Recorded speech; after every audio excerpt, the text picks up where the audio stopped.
Bears are some of the most dangerous creatures on Earth. No wonder these giants have powerful bodies, large and muscular paws, and sharp claws. However, many people underestimate these beautiful animals, considering them clumsy and slow. But in fact, bears have excellent physical abilities. They can run fast, swim well, and climb trees skillfully. And if necessary, a bear will mercilessly kill its prey. In this fascinating video, you will see 4 incredible bear attacks. The camera captured this footage to prove to you how strong and dangerous these mighty predators can be. Go ahead and enjoy this exciting video. Welcome to Wild Assault.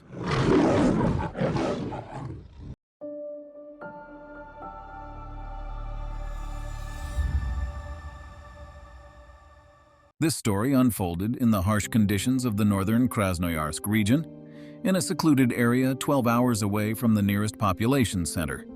To reach this remote area, it was necessary to traverse dense forests and traverse an ominous logging road, accessible only to off-road vehicles and specially designed vehicles capable of handling off-road terrain. Along the length of this road were several staging bases where logging trucks could stop, refuel, and rest. These bases were modest forest cabins equipped with a simple kitchen and the necessary amenities. One of these cabins was permanently inhabited by locals who occasionally hosted guests, including families. It was in such a base that a bear, already accustomed to human food, appeared one night. In a bad harvest year when nothing was harvested, neither mushrooms nor berries, Artem was left in his lodge without help or support. The only living soul he had contact with was the owner's dog living in the yard. They communicated with the outside world only through a radio station, which was powered by a generator. A few days later, Artem received an alarm call from the main station in Boguchany. All the words in the call were barely recognizable through the interference, but the dispatcher was able to catch "Help, Bear." Artem needed help immediately. In response to his signal, 4 guards from a private security company arrived on the scene. On the way, they contacted the old resident of the hut, but he categorically refused to return home and did not explain anything. The guards had no time to look into the details. They set off on their own, knowing neither the road nor the local forest. When they arrived at the place, it turned out to be already deep in the night, about an hour or 2. Out of the darkness came Artem, entangled in rags. His body was shaking with fear. All around them, the house and the adjoining building had been destroyed. The house itself consisted of only one small room with 2 windows. At one window stood a heavy Soviet armchair, and opposite it was the kitchen area with a stove and all the necessary supplies. Between the wall where the chair stood and the bed was a wood pile built into the wall. Next to the house was a dilapidated structure that looked like a summer kitchen or barn. The whole of this small complex was almost completely destroyed. Artem was immediately handed a glass of cognac and covered with jackets. Having calmed down a little, he began to tell what had happened. The evening was already so dark that it was barely possible to distinguish the surrounding terrain. Artem, slowly getting ready to eat, took off everything unnecessary and remained only in shorts. His plans for the evening were simple: get fed, read a little, and go to bed. He put the iron kettle on the stove and prepared to put a pan of potatoes on the other burner. Suddenly breaking the silence, a dog barked and then went quiet as quickly as it had started. At first, Artem didn't pay much attention to it, looking out the window. However, he noticed someone's silhouette. At first, he thought it was just a man in a down jacket who drove up in a car. But then, he remembered that he hadn't heard the sound of the engine. At that time, in front of his eyes, a bear broke through the window and stuck its head and paw out of it. Artem reflexively grabbed the boiling kettle and threw it at the beast's face. The bear growled, backed away, and a few seconds later stuck its paw out the window again, snagging the chair in the process. The beast literally ripped it out of the window frame. Everything happened in the blink of an eye. The young shift worker did not know what to do and where to run. On the street, he could not go out as the bear could easily catch him, and so he hid in the wood pile. The firewood occupied almost half of the space and he could hardly get in there. He froze with fear. The wood squeezed him from all sides, but he tried not to move and breathe as quietly as possible. Only through the centimeter-thick door of the woodpile could he hear the bear as it entered the house and searched for him. He could hear the predator breaking everything around him, smashing its muzzle against the walls and making growling noises.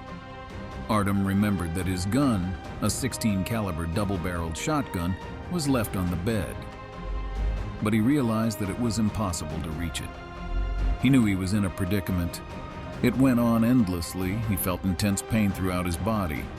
The uncomfortable position was causing his limbs to become numb, and the wood was penetrating his back. It seemed to him that the nightmare would never end, that the bear would eventually discover him. The beast never stopped breaking the walls and growling. Then, having exhausted all possibilities, Artem began to pray, though he had never done so before. He had no other choice. After a while, everything went quiet. The shift worker realized that the beast had left, but he did not hurry to get out of his hiding place. He stayed there, frozen in silence. It was only when he finally opened the door that he realized that it was already morning, and he had spent the whole night hidden in the woodpile. On the second day, the house was in total shambles. Furniture had been overturned and everything edible had been eaten. Even the cured-off boots were not left intact because the bear decided to taste everything. Clothes, bedding, and the radio and shotgun were all completely destroyed. The only thing the bear didn't touch was a can of cansera. After this incident, jokes began to circulate in the village about the cansera, which became a symbol of such poison that even the bear could not eat it. Artem realized that the bear would return the next evening and he needed to call for help immediately. He realized that trying to escape into the forest would turn out to be fatal for him. With the energy he had left, Artem worked to get the generator working and the radio station repaired. It took almost the whole day. When he finally managed to get the radio station working again, he started sending signals but received no response. He could only hope that his cries for help would be heard on the other end. Artem needed to find a place where he could hide from the bear for the next day. However, where could one hide from the master of the taiga in the taiga itself? It was gradually getting dusk, and he needed to find shelter. The bear would surely return. He noticed the man and would diligently follow him. Now Artem was without clothes because the bear had eaten all his clothes. It was getting colder and colder outside. The temperature did not exceed 4 or 5 degrees. The shift worker was restlessly running all over the area, trying to find a suitable place for shelter. Everything around him was open. Wherever he was, he could be seen. Then he got the idea to climb on the roof of a shed that was in the yard. In the shed, he found some rags that he wrapped himself in to even keep himself a little warm. When he climbed on the roof, it was already completely dark. Near midnight, a bear came out of the forest. It stubbornly searched for the man, snorting and destroying everything in its path. Artem froze on top of the shed while the beast continued to roam below and growled angrily at not being able to locate its prey. The boy, for some reason, believed the bear wouldn't try to climb upstairs. At least, that's what he really wanted to believe. The noise and the bright headlights of the guard's car scared the bear, making it run away. Artem, after listening to the guard's story, refused to stay in the cabin and preferred to go to the car to sleep. Had it not been for help that came from the nearest village along a forest road, the story could have ended tragically. One of the shift workers claimed that the bear would return, so the guys decided to ambush him. They picked up a bed, dragged a chair to a dilapidated house, and prepared rifles. Several hours passed. 2 went to bed and 1 stayed on watch, sitting in the chair. At some point, he decided to go outside. As he left the house, he suddenly saw a bear just a few meters away. He quickly slammed the door and screamed, waking the others. Everyone grabbed their guns and started to go outside. Outside, the dark night was falling. It was impossible to see anything. They took out flashlights, but the bear was no longer visible. Suddenly, there was a rumble from behind. It turned out that the bear had stealthily walked around the house and got inside through the broken window frame. When all 4 went outside, they opened fire. More than a dozen bullets pierced the house before they finally stopped the beast and its attack ceased. The bear turned out to be huge and took up the entire room. There were about 20 bullet holes on its carcass. It turns out that this man-eating bear could not be caught for several years. Later, an old resident who had managed to escape to Krasnoyarsk told me that he knew this bear. He was already an old beast who had killed several people during his life. An ogre that no one had been able to track down for a long time. It turns out that the bear targeted Artem for several reasons. First, it was a very hungry year. Secondly, the bear smelled the odor of the young shift worker in the cabin, but could not determine his exact location. This made the beast furious, and it started destroying everything around it. Thus, thanks to the help and courage of the guys from the settlement, it was possible to stop the dangerous man-eating bear and prevent a tragedy.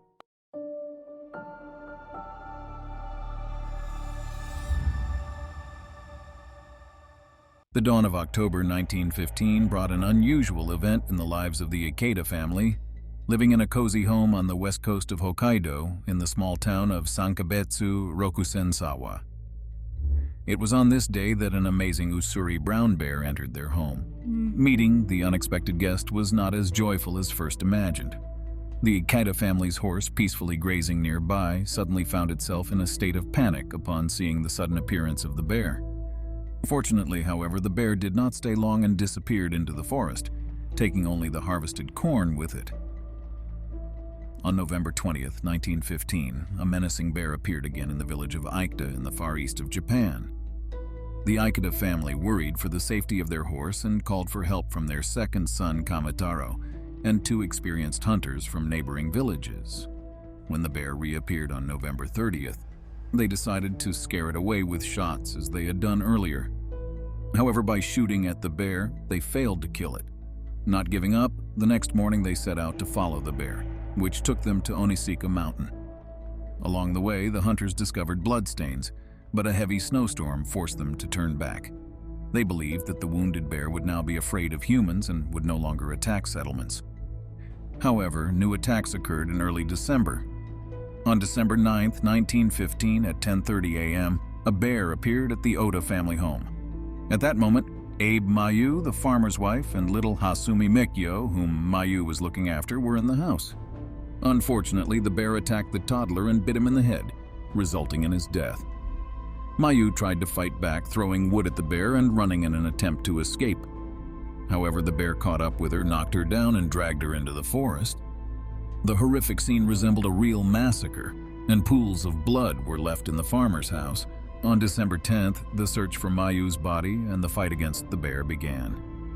Early in the morning, Saito Ishiguro and Mike Yasutaro left the village on their own business, and a search party of 30 men was organized to capture the bear and search for Mayu's remains. They set off into the forest and traveled only 150 meters as they came across the bear. The 5 men tried to shoot at the bear, but only one of them managed to hit. The animal, enraged and wounded, retreated and the hunters escaped serious injury. After the bear left, they inspected the area and found bloodstains at the base of the spruce tree. Under a layer of snow, they found Mayu's remains, just the head and legs. As it turned out, the bear had buried Mayu's body in the snow in an attempt to preserve it and hide it from scavengers. Thus, it was proven that this bear had been responsible for the attacks on the Oda family. The villagers were convinced that if the bear touched human flesh, he would surely return. They gathered at the Oda family's house, armed, waiting for him to appear. And so, that night around 8 p.m., the bear reappeared. The residents were panicked, even though they had been waiting for him to show up. One of the men was able to shoot the bear, but by the time the 50 guardsmen on duty nearby arrived, the bear had disappeared into the woods. The Miyoki family.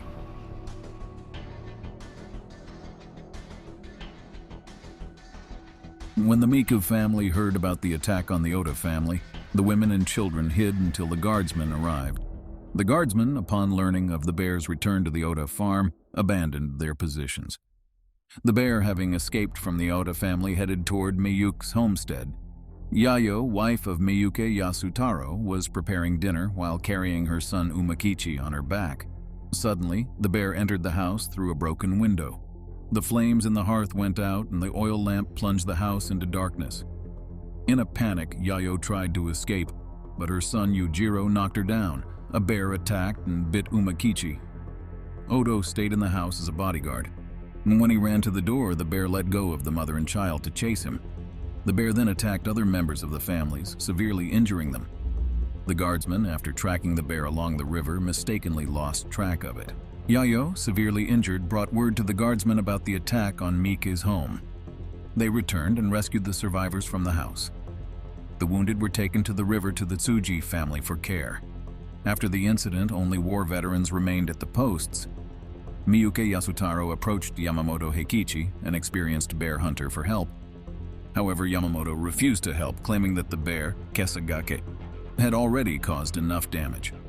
At dawn, the search party discovered that the Ota family home had been ransacked by a bear, which had eaten the winter food supplies and scoured the other houses. At least 8 houses were damaged, but the bear disappeared without a trace, eluding pursuit. The men of the village were encouraged by Shuga, who cheered them up with shouts, and when a party of 60 armed men assembled, it was decided to go hunting in the mountains.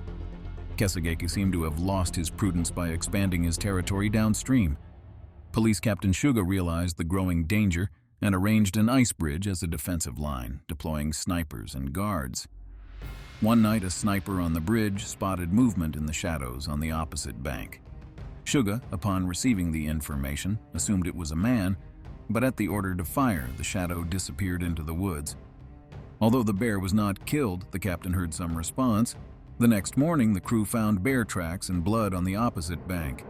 The wounded Kesagake posed a serious threat, and snowstorms threatened to cover all tracks. It was decided to send Yamamoto and guide Ikeda Kamajiro to search for him. Yamamoto decided to track the bear with the 2 of them for speed. Yamamoto successfully tracked the bear near a Japanese oak tree and killed it with 2 shots. After an autopsy, the bear was found to have parts of its victim's stomach. The bear weighed 749 pounds and measured 8.85 feet. The skull and some of the bear's fur were preserved but later lost. Yayo, who suffered head wounds in the attack, has fully recovered from his injuries. While Miki Umakichi, who was bitten by a bear while being carried on his back by his mother, died less than 3 years later from his injuries. Odo recovered quickly from the attack and returned to his work. But the following spring he had an accident and fell into the river and died. After this, most of the residents of Rokusensawa left the settlement, and it soon became a ghost town. Okawa Harueshi, the son of the mayor of Sanketsu village at the time of the incident, grew up to become a successful bear hunter. He took an oath to kill 10 bears for each victim of an attack. When he turned 62, he had already killed 102 bears. After that, he retired and erected the cenotaph of Behar Harm Yuga Irehi, a shrine where people could pray for the deceased villagers.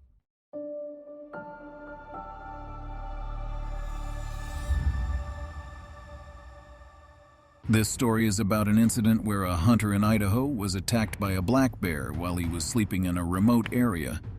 The bear bit him on the head, but the hunter was able to shoot and kill it. Fisheries officials speculate that the bear was attracted by the availability of food at the dams in the river, rather than being intentionally aggressive.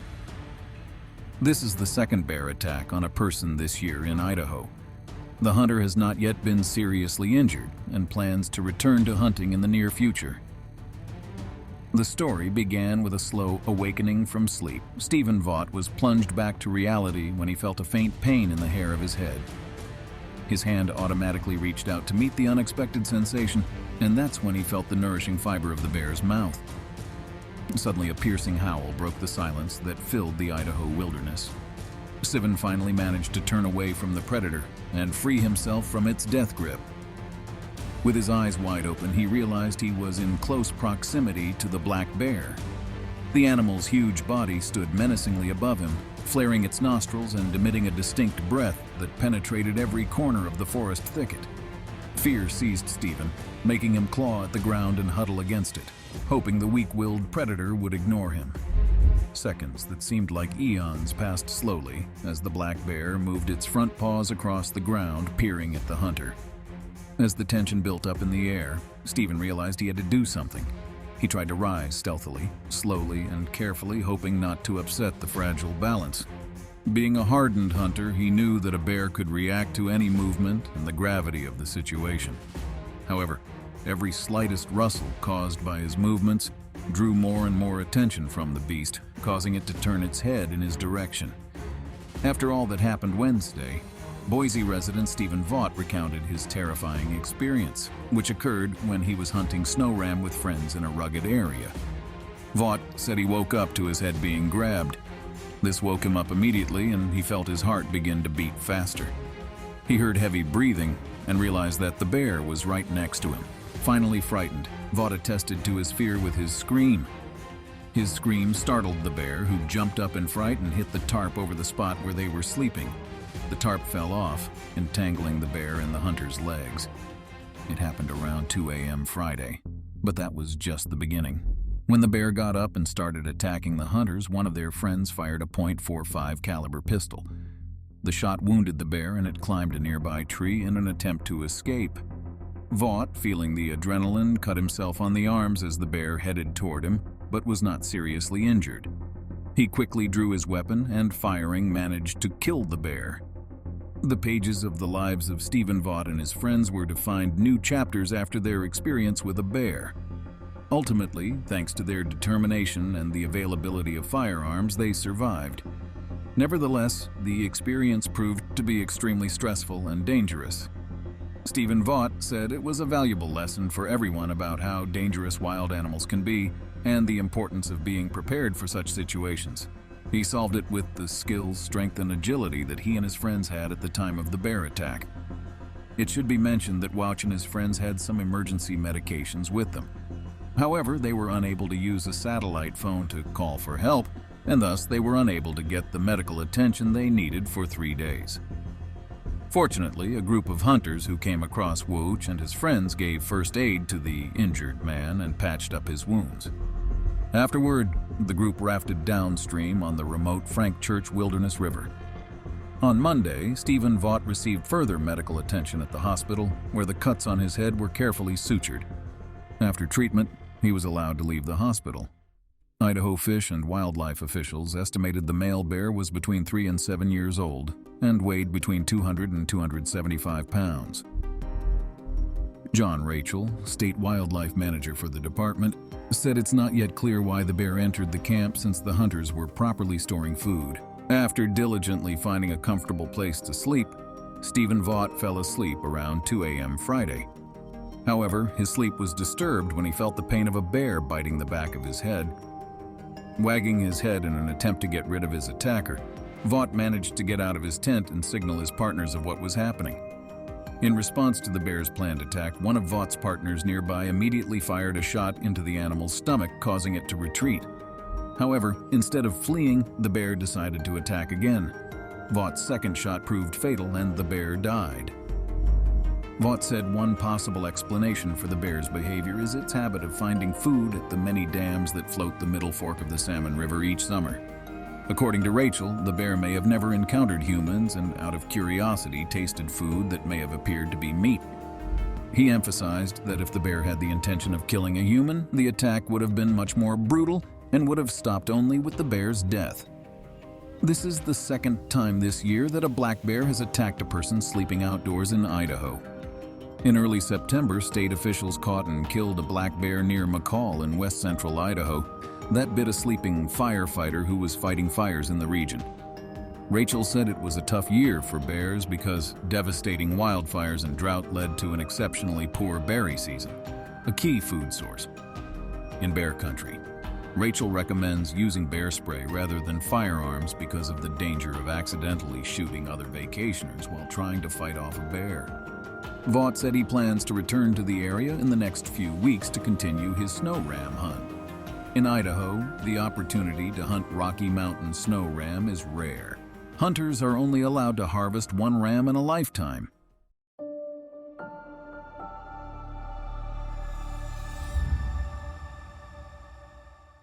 In the fourth month of 2016, specifically on April 30th, Carl Gatlin began his hike on the Appalachian Trail. His goal was to hike all the way from Amicalola State Park to the Fountain Dam Shelter. For 10 days, Carl Gatlin continued on his journey and had incredible adventures. On average, he traveled between 15 and 20 miles per day. Each leg of the route was a huge challenge, but he never gave up.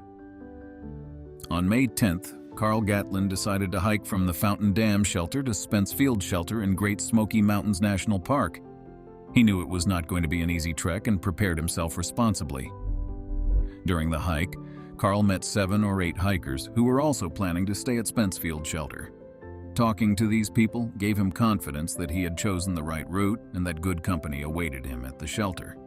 However, shortly before Carl reached his destination, he met 3 AT trail escorts, a 2,000-plus-mile route through several U.S. states. They informed Carl that the shelter was already completely full and advised him to camp if he had the opportunity. Despite his disappointment and slight anxiety, Carl accepted the AT trail escort's offer and decided to pitch his tent in the field above the refuge. They explained that this location had a level surface and favorable breezes that would make for a comfortable and safe night. Carl Gatlin enjoyed his stay in a beautiful camping spot. He decided to choose this field for his tent and proceeded to set up camp. While he was setting up his tent, a group of trail maintainers walked past him, probably not paying much attention to him. Once Carl had set up his camp, he headed to the shelter to get some water, eat dinner, and hang his bear bag on the shelter's ropes. His bag contained food, toothbrush, floss, and other items. His companions, noticing him there, remarked that he had a cozy spot for his camp. They probably approved of his choice. After hanging up his bag of food, Carl went up to his tent and decided to rest. He was very tired, but felt happy and satisfied. Carl fell asleep around 8 p.m., completely immersed in his thoughts about nature and the beauty of the place he had chosen for his camp. Carl Gatlin suddenly felt a sharp pain in his right calf, which was so excruciating that he felt as if his calf was being clamped in a vise. Certain that he was being attacked by a bear, he decided to sit up and shouted to scare the animal away, "No bear, go away!" To his relief, the bear let go of his leg, and that's when he noticed that it was already getting dark outside. A little later, he became aware that it was about 10:30 p.m. He noticed a large hole in the tent that was near where his calf was, and was so concerned that he put his feet up in case the bear decided to sneak through the same hole. But it turned out that this wasn't only necessary because of the threat from the bear. The tent wall was beginning to sag at the level of his upper body. In an effort to protect himself, Carl forcefully punched the bear with his fist and screamed, hoping that this would help drive the bear away. However, the bear did not give up. It climbed to the top of the tent and attacked the lobby. In desperation, Carl shouted, and the bear temporarily retreated.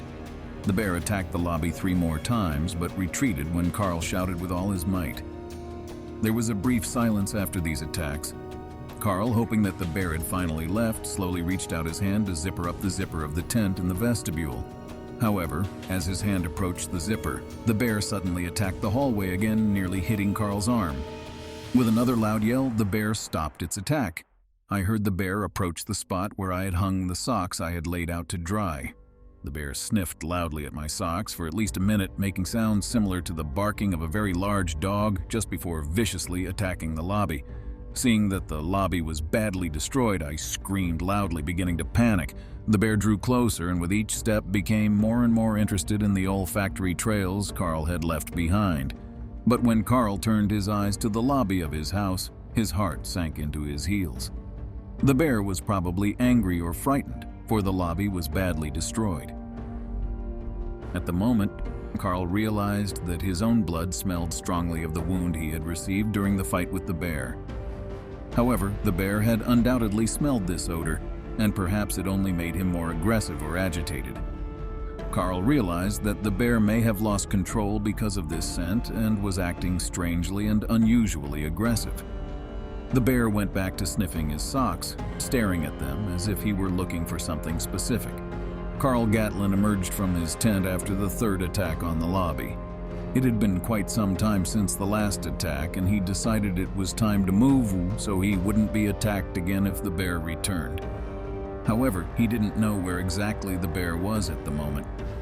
Carl wondered where to look for signs of the bear. Perhaps the bear was quite close by, behind his tent, or perhaps the bear was in a small clearing nearby. Or was he just back on his way to the shelter? Carl had no answers to these questions, but it was clear to him that he urgently needed to get to the shelter, as the vestibule was torn to shreds and no longer offered adequate protection.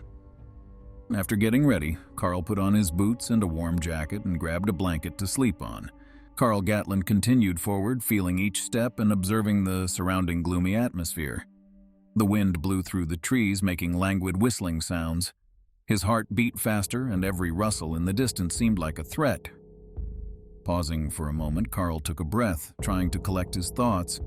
Images of the bear, sharpened claws, and bloody devouring that so vividly recalled the new movie flashed through his mind. Dark times had so filled his imagination that now, in this darkness, fear possessed him completely. But even with these thoughts of death, Carl realized he had to leave them behind if he wanted to survive. Despite the hardships, the main goal was in front of him: to find shelter. That was what gave him the strength and motivation to move forward. Carl continued his arduous journey, stumbling over rocks and roots, following the only trail he had found. Each step was precious, and each breath became more and more labored. He could feel his wound throbbing and bleeding, but he was too focused on the goal to be distracted by the pain. Of course, the darkness of the night only heightened his fears and perceptions. Every time the sound of bushes rumbled in the distance, Carl grew nervous, imagining it was a bear approaching. But he held on, setting himself up for success and dismissing the negative thoughts. Finally, in the distance, Carl saw the outline of his salvation. He discerned a faint line of what looked like polished footprints on the ground that gave the impression of a more comfortable path. Following this path, he felt a rush of relief, realizing that it led directly to the shelter. Carl Gatlin was in a desperate situation, seeking shelter after a bear attack. When he finally found himself near the shelter, he began calling for help and asked for its location. However, an irritated tent man, perhaps feeling frustrated by the constant calls for help, replied to Carl succinctly and gruffly, "Right over there." Disregarding the tent maker's mournful tone, Carl immediately informed him of the bear attack, claiming that he had been bitten and was bleeding. With a huff and a force of will, limping from his wounds, Carl managed to make his way inside the shelter. At this time, the girl in the tent nearby heard his alarmed words about the bear attack. Excited and realizing the possible danger, she quickly gathered her belongings and decided to follow Carl, as the shelter offered great safety. In the morning, 3 campers staying at the shelter heard about the incident and decided to help Carl pack his belongings. The bear, returning to camp during the night, moved all of Carl's belongings to within 100 yards of his camp. He completely ripped up and devoured everything Carl had left behind: tent poles, backpack, water filter, water bottles, phone book, etc. However, due to the fact that Carl was able to reach the shelter after the initial attack and before the bear returned, he managed to survive. Park rangers and an ambulance arrived around noon. The caretakers preserve all items bitten by the bear, including Carl's tent. Their goal is to use the bites and saliva to identify the bear. Unfortunately, the bear will probably have to be put to sleep, which is a tragic but necessary measure. One of the park rangers is a bear expert. Carl decided to inquire if the bear would have pulled him out of his tent if he could have seen it. The caretaker confirmed that it almost certainly would have happened. If the bear had gotten into the tent and dragged Carl out, he would not have been found until morning, and in all likelihood, he would not have survived. In the end, Carl Gatlin survived the bear attack by acquiring small puncture wounds on his right calf. These wounds were between 1 and 1.5 inches deep. His voice had become unusually hoarse, and the knuckles of his right hand were slightly swollen. Carl wanted to express his deep gratitude to all the people who helped him in this situation. He was extremely grateful to everyone who had shown effort and support, and he was especially appreciative of his life, which had remained intact since the incident.